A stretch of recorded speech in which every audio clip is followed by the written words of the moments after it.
पिपलपंका जलसेचन प्रकल्पर विरोधाचरण युक्ति संगत नुहे बोली पूर्वतन उपबाचस्पति रामचंद्र पंडा और बीजेपी वरिष्ठ सदस्य टी गोपी एक सांबादिक सम्मेलन में प्रकाश करिसेंती। वर्षा दिन में समुद्र को चली जाउथवा मधुर जल को उपर मुंडरे संरक्षण करने आवश्यक समय जल उपर निम्नांचल में जल जोगाइबा व्यतीत अन्य विकल्प नहीं। पिपलपंका प्रकल्प कार्यकारी हेले प्राय 14,000 हेक्टर जमी वर्षा जल गच्छित हो पारिबो बोली पूर्वतन उपबाचस्पति पंडा एठिरे कहिथिले। पिपलपंका योजना द्वारा वर्षा जल संरक्षित करा जाई तळमुंडर बन्या प्रकोप को रोका जाई परिबो। ऋषिकुल्या नदी को सुखिबा को देव नाही बोली से कहिथिले।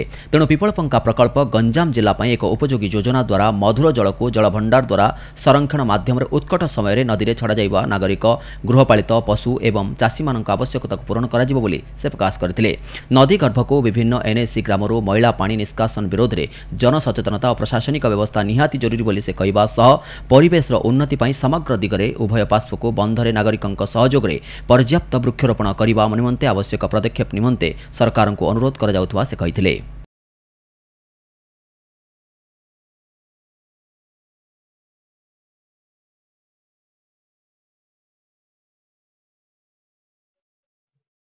परिवेशर जो अधोगति फल जो आजिकल वर्षा हो नहीं, केतले अधिक वर्षा होती, केतले कम वर्षा होती, ताकू से स्थिति बंचिया पाई जेहेतु ऋषिकुल्या आमर जीवन नाटिका एवं स्वाधीनता पर जानीबिल प्रकल्प आगुरी होता हीराधार बाटी होता बाघेलटी प्रोजेक्ट होती हीराधार बाटर संप्रसारण होती जलभंडार करी माइनर चेक डैम करी स्मॉल हाइट चेक डैम करी सब गुड़िक सुखी जाऊँगी कारण पानी अभाव रही।